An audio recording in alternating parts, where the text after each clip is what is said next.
បាទសួស្តីអ្នកនាងស្វាគមន៍មកកាន់ Channel គង់វុន XL របស់ខ្ញុំបាទវីដេអូនេះថ្មីទៀតហើយខ្ញុំនឹងធ្វើការ review តាក់ទងជាមួយ project ថ្មីបាទគឺ DeFi app គឺ project Home នឹងឯងមកណាបាទ Home អូខេអញ្ចឹងមុននឹងបងប្អូនធ្វើការវិនិយោគបាទទៅលើ project នេះសូមមើលការ review ខ្ញុំឲ្យចប់តើបងប្អូនគួរតែវិនិយោគលើ project ហ្នឹងអត់បាទអូខេហើយខ្ញុំនឹងប្រាប់បងប្អូនអំពីរបៀបនៃការទទួលបាន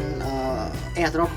free ពី exchange Binance ផងដែរបាទអូខេតោះឥឡូវយើងមកស្គាល់ថាតើអ្វីទៅគឺជា Home ឬក៏ DeFi app បាទ Home វាគឺជា DeFi app មូលដ្ឋាន DeFi បាទឬក៏ streamline platform មួយបាទដែលត្រូវបានកសាងឡើងធ្វើឲ្យ decentralized finance ហ្នឹងមានលក្ខណៈងាយស្រួលប្រើប្រាស់សម្រាប់យើងទាំងអស់គ្នាបាទហើយមិនថាអ្នកជា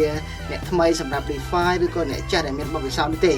ផ្ដល់នូវឧបករណ៍និងលក្ខណៈពិសេសដែលអ្នកត្រូវការដើម្បីរុករកពិភព DeFi ដោយមិនចាំបាច់ប្រឹងប្រែងទេបាទហើយនិយាយចំទៅ Home វាគឺជា crypto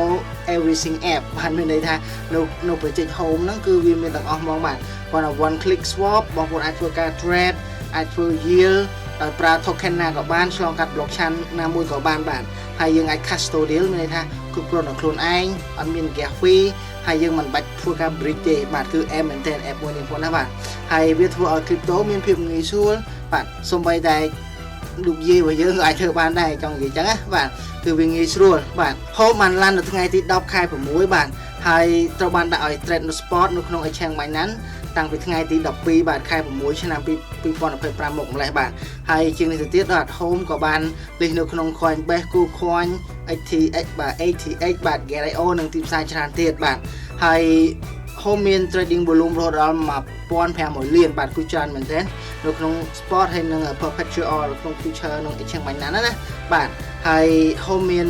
400k plus user បាទគឺច្រើនដែល 15% នៃកាក់ Home ត្រូវបាន stake រយៈពេល6ខែទៅ12ខែបាទគឺគេដាក់ stake រយៈពេលហ្នឹងហ្នឹងណាបាទ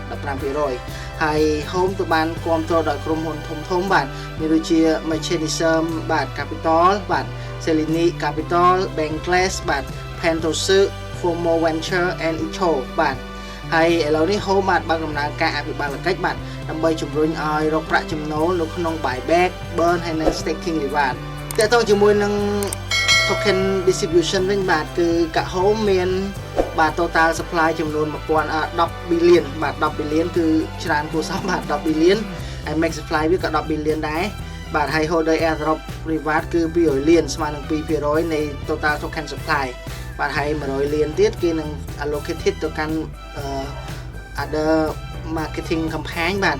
ហើយរយៈពេល3ខែបន្ទាប់ពី spot listing ហើយគេនឹង announce នៅពេលក្រោយបាទហើយកាក់ Home បានលីសនៅក្នុង exchange Binance ចំនួន2000បាទ720លានស្មើនឹង 27.2% នៃ total token supply ហើយកាក់ Home ប្រើ3 network ប៉ុណ្ណាបាទគឺ network Smart Chain network Base ហើយនិង network Solana បាទគឺមាន3 network ហ្នឹងកាក់ Home ហ្នឹងបាទតែទៅជាមួយ location វិញបាទគឺ Home បាទគឺ 45% គឺ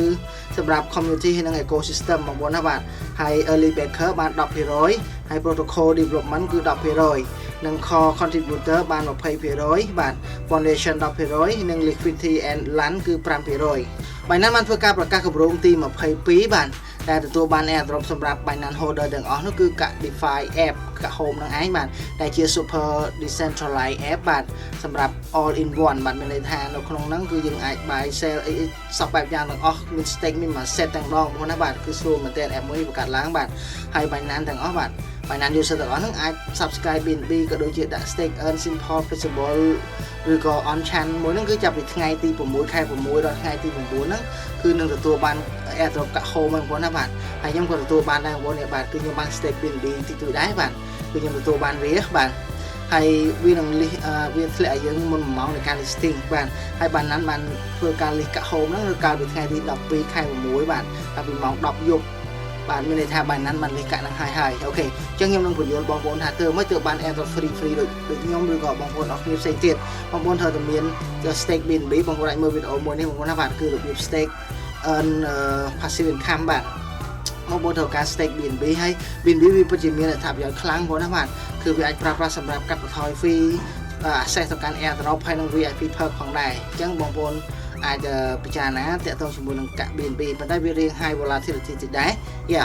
អូខេអញ្ចឹងវីដេអូហ្នឹងតែប៉ុណ្្នឹងទេបងប្អូនណាបាទជួបគ្នាវីដេអូក្រោយបើសិនជាបងប្អូនមានសំណួរឆ្ងល់អ្វីបាទ chat join community ខ្ញុំខាងក្រោមដើម្បីសាកសួរបានអរគុណច្រើនជួបគ្នាវីដេអូក្រោយបាយបាយ